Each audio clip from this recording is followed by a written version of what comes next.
Hello friends, welcome to my channel teaching job aspirant. So I hope friends कि आपने जो अपनी super TET की जो स्टडी है वो कंटिन्यू कर दी होगी। और आई थिंक 1 वीक से ज़्यादा का टाइम हो गया है। अब यूपी टेट की जो आंसर की है वो भी आ चुकी होगी और वो भी शायद आपने मैच कर ही ली होगी। और अगर नहीं भी की है तो जुलाई एंड तक या अगस्त के फर्स्ट वीक तक हमारा जो रिज़ल्ट है यूपी टेट का वो भी देखने को मिल ही जाएगा, तो डायरेक्ट रिज़ल्ट भी चेक कर सकते हैं। बाकी जो सुपर टेट की जो हमारी स्टडी है वो आपने शायद कंटिन्यू कर दी होगी। और तो फ्रेंड, जो आज की जो हमारी वीडियो होने वाली है वो भी सुपर टेट से रिलेटेड जो कुछ कॉमन डाउट्स होते हैं वो उनको ही लेके ये वीडियो मैं आज बना रही हूँ। और जो हमारी सुपर टेट की जो वैकेंसी है फ्रेंड्स, अभी जो सुनने में आ रहा है वो 11,000 कुछ वैकेंसी का तो मतलब ज़्यादातर जो है वो कंफर्म ही हो चुका है, लेकिन अभी कंफर्म नहीं है कम्प्लीटली। तो किसी को भी नहीं पता कि वैकेंसी कब तक आएगी, नोटिफिकेशन कब आएगा और जो हमारा एग्ज़ाम है वो कब होगा। लेकिन जैसा कि पहले एक वीडियो भी बनाई थी बुक लिस्ट से रिलेटेड, तो जो हमारा सुपर टेट का जो सिलेबस है फ्रेंड्स वो काफ़ी मतलब बड़ा है। जैसे कि 14 सब्जेक्ट्स उसमें हमारे दिए हुए हैं। बेसिक नॉलेज हमें पूरी ही उसकी होनी चाहिए अपने एक सब्जेक्ट को लेके जो बात करेंगे। तो इसीलिए अभी जो हम फ़िलहाल जो हम कर सकते हैं वो है केवल और केवल हमारी प्रिपरेशन। अभी हमारे हाथ में सिर्फ प्रिपरेशन है फ्रेंड्स, अभी हम अपनी प्रिपरेशन कर सकते हैं। बाकी वैकेंसी कब आएगी, नोटिफिकेशन कब आएगा, इसके बारे में अभी ज़्यादा खास जानकारी किसी को भी नहीं है।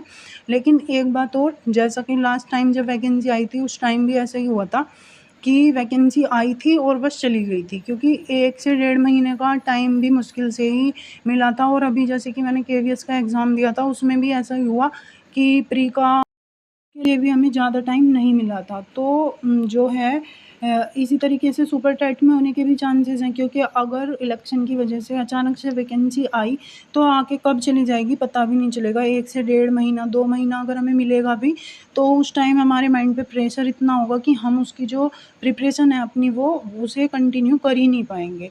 तो अब जो मैं आज बात करूँगी हमारी इस वीडियो में वो हम बात करेंगे जो सुपर टेट से रिलेटेड कुछ कॉमन डाउट्स होते हैं। जैसे कि सबसे पहले तो जो हमारा लैंग्वेज से रिलेटेड डाउट है, लैंग्वेज से रिलेटेड डाउट क्या है फ्रेंड्स कि जैसा कि हमारा जो यूपी टेट का एग्ज़ाम था, तो यूपी टेट के एग्ज़ाम में जो हमारी लैंग्वेज वाला पोर्शन था, उस लैंग्वेज वाले पोर्शन में क्या था कि जो हमारा जो इंग्लिश सब्जेक्ट हो गया, हिंदी और संस्कृत।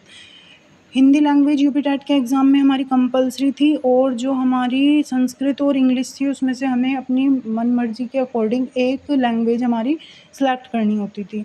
तो काफ़ी बच्चों का ये डाउट है कि जो सुपर टेट का एग्ज़ाम है, सुपर टेट के एग्ज़ाम में भी क्या ऐसे ही होगा कि हम अपनी एक लैंग्वेज सेलेक्ट करेंगे, इंग्लिश पढ़ें या फिर संस्कृत पढ़ें?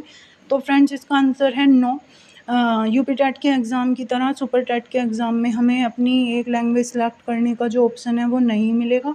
हमें अपनी हिंदी, इंग्लिश और संस्कृत तीनों ही लैंग्वेज जो है वो अपने एग्ज़ाम के लिए हमें अपनी प्रिपेयर करके चलनी पड़ेंगी पहले से ही। तो हमें इंग्लिश भी पढ़नी है, संस्कृत भी पढ़नी है और हिंदी भी पढ़नी है। सो फ्रेंड्स, नेक्स्ट डाउट है कि जो जो सुपर टेट का, जैसे कि यूपी टेट का हमारा जो एग्ज़ाम होता है उसमें जनरल कैटेगरी वाले बच्चों के लिए 60% और ओबीसी, एससी इस टाइप से जो कैटेगरी होती हैं उनमें अलग अलग अपना मतलब पासिंग क्राइटेरिया है। तो क्या सुपर टेट में भी ऐसा होगा कि हमने जैसे कि 150 मार्क्स में से, तो जैसा कि हमारा जो यूपी टेट का एग्ज़ाम हुआ है, तो यूपी टेट के एग्ज़ाम में क्या है कि जो जनरल कैटेगरी वाला स्टूडेंट होगा उसे 150 में से 90 मार्क्स लाएगा तो उसका जो यूपी टेट है वो क्वालिफाई माना जाएगा। लेकिन क्या सुपर टेट में भी ऐसा है? तो फ्रेंड्स, इसका आंसर भी कम्प्लीटली नो है, क्योंकि जो हमारा सुपर टेट का एग्ज़ाम है, सुपर टेट के एग्ज़ाम में भी एक मतलब क्वालिफाई क्राइटेरिया है कहीं ना कहीं कि जैसे कि 150 में से 97 मार्क्स एटलीस्ट हमारे जनरल कैटेगरी में होने ही चाहिए। लेकिन या इसमें ऐसा नहीं है कि 150 में से 97 मार्क्स आए और हमें जॉब मिल गई या फिर हमारा जो एग्ज़ाम है वो मतलब पास हो गया, ऐसा नहीं है। इसमें क्या है, इसमें हमारी बाद में जो है 150 में से 97 मार्क्स तो हमारे चाहिए ही, क्योंकि वो तो हमारा मतलब एक तरीके से क्वालिफाइंग मार्क्स हो गए। लेकिन इसके बाद हमारी मेरिट बनती है और मेरिट के अकॉर्डिंग जब हम कट ऑफ में आ जाएंगे तो उसके अकॉर्डिंग हमें पता चलेगा कि हम वहाँ पे सिलेक्ट हो गए हैं या फिर नहीं हुए हैं। तो इस तरीके से जो है सुपर टैट में हमारा पासिंग क्राइटेरिया है, और मतलब सिलेक्ट जो हमारा मतलब कम्प्लीटली इसमें जो भी एक प्रोसेस है वो इस तरीके से है। सो फ्रेंड्स, आई होप आपको वीडियो पसंद आएगी, और अगर और कोई सुपर टैट या फिर किसी भी टीचिंग एग्ज़ाम से रिलेटेड आपका कोई भी डाउट है तो प्लीज़ इस वीडियो के जो कमेंट सेक्शन में अपना डाउट जो है आप वो लिख के टाइप करके मुझे भेज सकते हो। और